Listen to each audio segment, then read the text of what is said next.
তো আমি এখন এডিট করছি।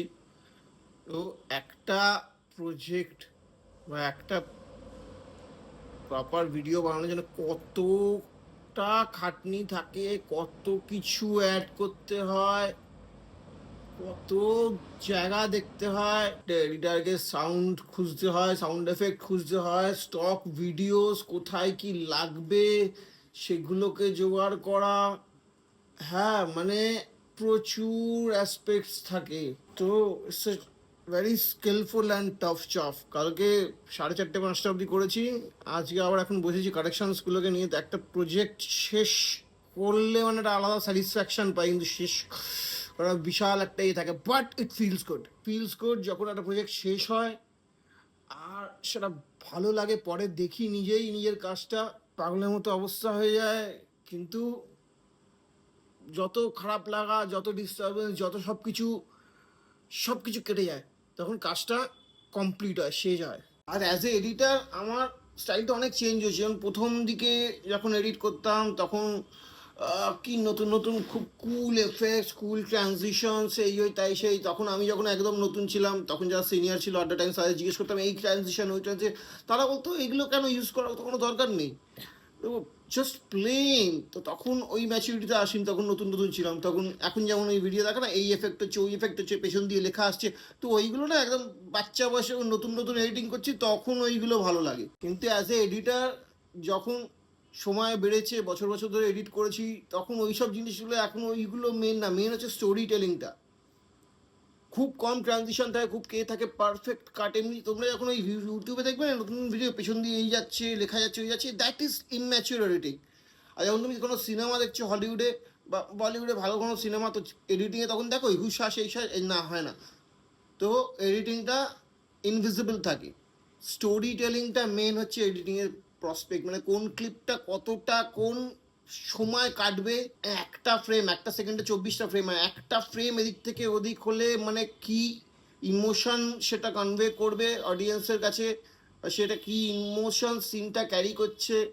এক একটা সিন 10খানা অ্যাঙ্গেল থেকে যখন শুটার, সিনেমার কথা বলছি আমি, সিনেমা ফিল্ম মেকিং এডিটিংয়ের কথা, 10টা অ্যাঙ্গেল থেকে শ্যুট হয়। তো এডিটিংয়ে ডেস্কে বসে ডাইরেক্টর এবং এডিটার ঠিক করে যে ওই অতগুলো শটের মধ্যে কোন শটটা ইউজ হবে।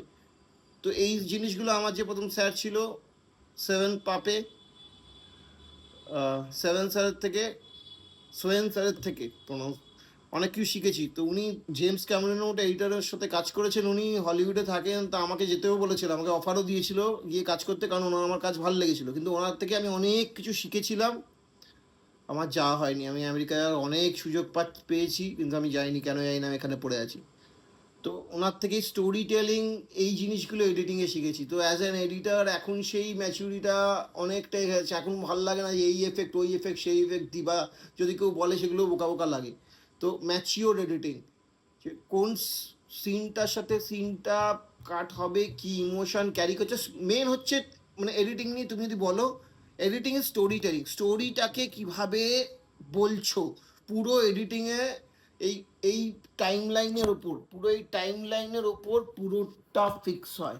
হাজার হাজার ক্লিপ, হাজার হাজার সব কিছু এই টাইম লাইনে এইখানে মেন তৈরি হয়। শুটিং হচ্ছে, সাউন্ড রেকর্ডিং হচ্ছে, সব কিছু আসছে, সব কিছু এসে এই জায়গাটায় পড়ে, এবার এইখান থেকে ফাইনাল হয়।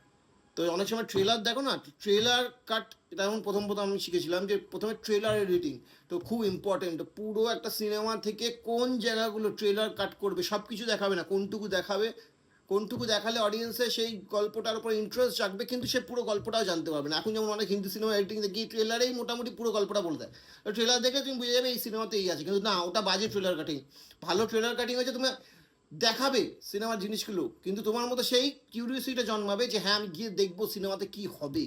তো trailer editing is very important. নতুন নতুন যারা এডিট করছো বা যারা ম্যাচিওর এডিট করছো, চেষ্টা করবে একটা পুরো একটা ভিডিও বা একটা সিনেমা নিয়ে ওটা ট্রেলারটাকে এডিট, যেরকম মাথা পুরো ঝনঝনিয়ে করে দেওয়ার কাজ, প্রচণ্ড টেকনিক্যাল, প্রচণ্ড ক্রিয়েটিভ চাপ আছে এই কাজটার মধ্যে, কিন্তু একটা আলাদা রকম স্যাটিসফ্যাকশন হয় যখন সব ঝেলের পর গিয়ে প্রজেক্টটা শেষ হয়, যখন এক্সপোর্টে বসে, যখন আপলোড হয়, যখন দেখি। তো অ্যাজ অ্যান এডিটার অনেক কিছু চেঞ্জ হয়েছে আমার মধ্যে। তো ভালো, সেটা আরও ইমপ্রুভ করতে চাই।